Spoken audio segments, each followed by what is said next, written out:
কাদির। এই দোয়াটা বেশি বেশি পাঠ করবেন, অথবা আরেক পেয়ার করবেন, ইউহয়ি ওয়া ইউমীত বিয়াদিহিল খাইর ওয়া হুয়া আলা কুল্লি শাইইন কাদির।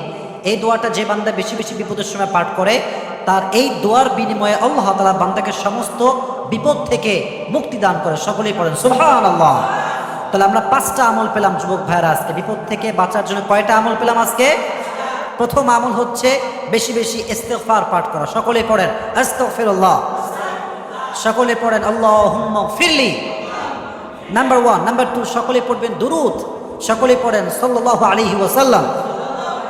3 নাম্বার আমল আমরা পেলাম, সকলে আমরা বেশি বেশি দোয়া ইউনুস পাঠ করব। সকলে পড়েন লা ইলাহা ইল্লা আনতা সুবহানাকা ইন্নী কুনতু মিনাজ জালিমিন।